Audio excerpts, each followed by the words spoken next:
Hello everyone, welcome back to my class of 5 minute biology concept. I am doctor Ridhi और आज मैं आप लोगों के लिए जो बायोलॉजी कंसेप्ट लाई हूँ वो है टाइप्स ऑफ इकोलॉजिकल सक्सेशन। इसके बारे में हम बात करेंगे और ये बहुत ही इम्पॉर्टेंट टॉपिक है, इसीलिए इसको ध्यान से देखना। ओके, सो टाइप्स चालू करने से पहले मैं आप लोगों को ये बताना चाहूँगी कि आखिर इकोलॉजिकल सक्सेशन होता क्या है। So ecological succession is the process of change in the species structure of an ecological community over time.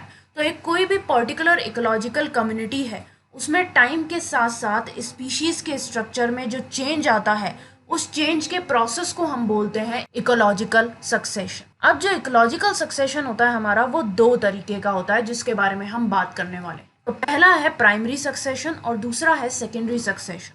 अब इन दोनों के बारे में हम बात भी करेंगे और डिफरेंस भी साथ के साथ देख लेंगे जिससे क्लियर हो जाएगा सब चीज। तो पहला जो पॉइंट ऑफ डिफरेंस है वो है प्राइमरी सक्सेशन जो है it occurs in an area which has been bare from the beginning. तो स्टार्टिंग से ही कोई बंजर जमीन है जैसे तो उस पे प्राइमरी सक्सेशन होता है। तो अगर बंजर जमीन पे कोई सक्सेशन हो रहा है तो वो प्राइमरी सक्सेशन होगा। लेकिन एक ऐसा एरिया जिसको अभी अभी क्लियर कराया गया है, पहले उस पर कुछ था और उसको अभी साफ कराया गया है या पेड़ पौधे हटा दिए गए हैं, कुछ भी किया गया है, उस एरिया में अगर कोई सक्सेशन हो रहा है तो वो होगा हमारा सेकेंडरी सक्सेशन। क्लियर हो गया। Then second is soil is absent at the time of beginning of primary succession. तो जब प्राइमरी सक्सेशन स्टार्ट होता है उससे पहले उस जगह में जो मिट्टी है, जो सॉइल है, वो प्रेजेंट नहीं होती है, जबकि सेकेंडरी सक्सेशन वाले एरिया में सॉइल ऑलरेडी प्रेजेंट होती है। Then next is there is no humus in the beginning. तो जब प्राइमरी सक्सेशन स्टार्ट होता है तो उसके स्टार्टिंग में उस एरिया में कोई भी ह्यूमस नहीं प्रेजेंट होता, लेकिन सेकेंडरी सक्सेशन में स्टार्टिंग से ही from the very beginning humus present होता है। देन प्राइमरी सक्सेशन में जो रिप्रोडक्टिव स्ट्रक्चर्स होते हैं किसी भी प्रीवियस कम्युनिटी के वो एब्सेंट होते हैं। ऑब्वियसली जो बंजर जमीन है उस पर कोई प्रीवियस कम्युनिटी होगी ही नहीं, इसलिए उसके रिप्रोडक्टिव स्ट्रक्चर्स भी नहीं होंगे। लेकिन सेकेंडरी सक्सेशन में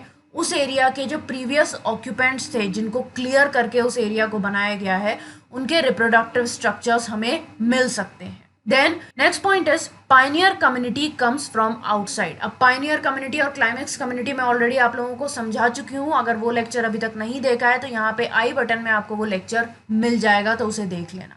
तो पायनियर कम्युनिटी प्राइमरी सक्सेशन में बाहर से आती है, जबकि सेकेंडरी सक्सेशन में क्या होता है, जो पायनियर कम्युनिटी है वो थोड़ी सी पहले वाले ऑक्यूपेंट से डेवलप होती है और थोड़ी सी माइग्रेंट से डेवलप होती है, यानी कि मिक्सचर से डेवलप होती है। Then next point of difference is in the beginning the environment is very hostile. तो जैसे हमने पायनियर कम्युनिटी में पढ़ा था, इसी तरीके से प्राइमरी सक्सेशन में भी स्टार्टिंग में जो एनवायरनमेंट है वो बहुत हॉस्टाइल होता है। ऑब्वियसली कोई ज़मीन बंजर है तो उस पर कुछ चीज़ आप उगाने की कोशिश करोगे तो स्टार्टिंग में बहुत प्रॉब्लम आएगी, लेकिन धीरे धीरे वो फिर फेवरेबल होती जाएगी। लेकिन सेकेंडरी सक्सेशन में स्टार्टिंग से ही हमारा एनवायरनमेंट जो है वो फेवरेबल रहता है, उसमें कोई हॉस्टिलिटी हमें देखने को नहीं मिलती। फिर प्राइमरी सक्सेशन में बहुत सारी सीरियल कम्युनिटीज़ जो है वो बनती हैं। सीरियल कम्युनिटीज़ क्या होती हैं, जो प्राइमरी और क्लाइमेक्स कम्युनिटी के बीच में जितनी भी आती हैं वो सब सीरियल कम्युनिटीज़ होती हैं। लेकिन सेकेंडरी सक्सेशन में सीरियल कम्युनिटीज जो है वो कम बनती। क्लियर। देन लास्ट पॉइंट जो है वो प्राइमरी सक्सेशन का ये है कि प्राइमरी सक्सेशन में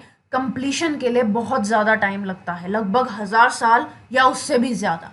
लेकिन सेकेंडरी सक्सेशन में कंप्लीशन के लिए प्राइमरी सक्सेशन के हिसाब से या प्राइमरी सक्सेशन के मुकाबले कम टाइम लगता है, यानी कि 50 से 200 साल। ऑलमोस्ट अगर हम 200 साल लेके चल रहे हैं तो 5 गुना कम टाइम लग रहा है सेकेंडरी सक्सेशन। क्लियर है। तो ये हो गए हमारे डिफरेंसेस प्राइमरी और सेकेंडरी सक्सेशन के बारे में। तो अब अगर आपके एग्जाम में एमसीक्यू में कोई भी क्वेश्चन आता है प्राइमरी या सेकेंडरी सक्सेशन से रिलेटेड तो आप इजीली उसको सॉल्व कर पाओगे।